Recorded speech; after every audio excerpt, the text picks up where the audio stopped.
Hey guys, Meteorologist Chris Tomer here with this afternoon mountain weather update. All right, let's jump into this. Here's what I'm seeing this afternoon.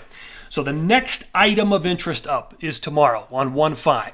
This vanguard area of light snow accumulation will race out of the Pacific Northwest, hit Idaho, Montana, Wyoming, Utah, and Colorado. That's really just sort of our pre-storm appetizer light snow. Then we transition, and we've got a 3-storm system cycle coming up, 1-6 through 1-13. The main pattern-changing low slides in 1-6, 1-7, brings the northern branch with it finally.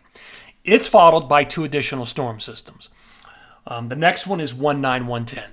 The third storm system, probably 1-11, 1-12, 1-13, somewhere in there. And that third storm system could drag down the coldest air of the season we've seen so far on 113-ish, 114-ish. An Arctic blast could follow that third storm system. I'll show you the numbers coming up here in just a few. California, 3 different chances of snow now. 1-6, 1-9, 1-10, and most interestingly, 1-11 and 1-12. That's been in and out of my forecast the last few days. Now it's back in because it looks like we could have a powerful barrier jet type situation setting up against the Sierra. I'll show you what that looks like coming up. In the Northeast, you're going to benefit from all this. You've got 3 storm systems coming with the potential for heavy snow accumulation. So we're going to look at all that in this update. Let me take you over to water vapor satellite imagery. So your moisture aloft being transported in the whites, the blues, and the greens. There's our little southern track storm. We talked about that in this morning's update. That is now exiting.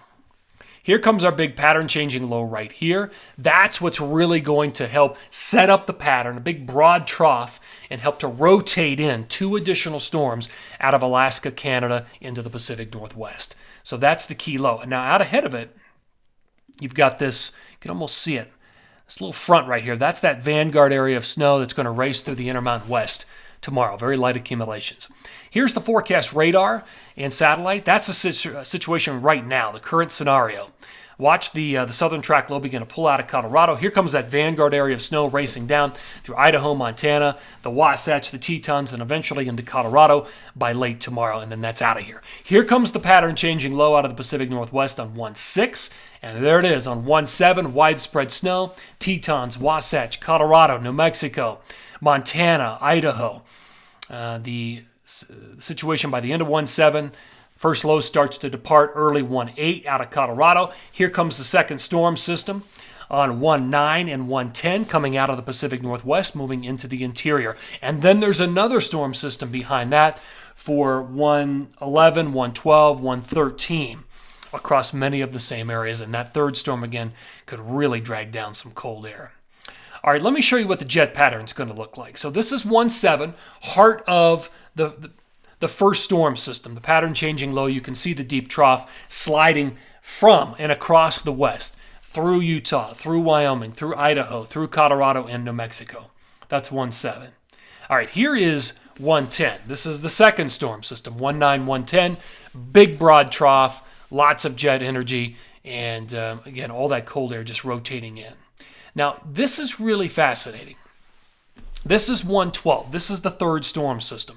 Look at the jet stream support. It's a combination, a co-location of the northern branch and the subtropical branch banked right up against the Sierra. This was a possibility a couple days ago in one of my updates. If this holds, it brings the snow back to the Sierra during that late time frame, 1-11, 1-12, and that would certainly increase the totals. I'll show you what I'm thinking with that coming up in here in just a few minutes. But with this, look at how amplified that northern branch is, way up into Canada, Yellowknife, and the territories. That could really bring down a chunk of cold air. All right, here's what the forecast for 110 is on the forecast radar satellite. You can see this is that second storm system, Snowfall in blue, rotating throughout the interior. Let's go one further. Here's 112. This is the third storm system. You can see, again, all that widespread snow, including the Sierra, rotating through the Intermountain West. So again, a 3-storm cycle, and the first storm is the pattern changer, followed by 2 additional lows, coldest air right there with the third storm system. All right, let me break down the snow numbers in a couple of different phases here. So this is phase 1. This is today through tomorrow. You can see what's on tap. That vanguard area of snow races down with 1, 2, 3, 4, 5, maybe 6 inches of snow in the Wasatch right there. Light accumulations elsewhere. Colorado, you get 2 or 3 inches in the mountains. Here's phase 2. So this is 1/6 through 1/8. This is the snow associated with the first area of low pressure.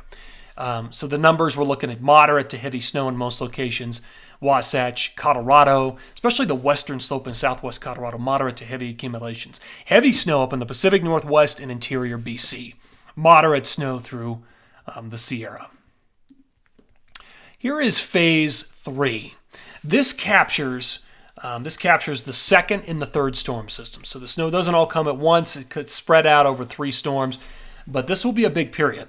Any place in magenta is a foot or more in purple magenta, and there's a lot of places. And look at the Sierra. So those numbers have come back up.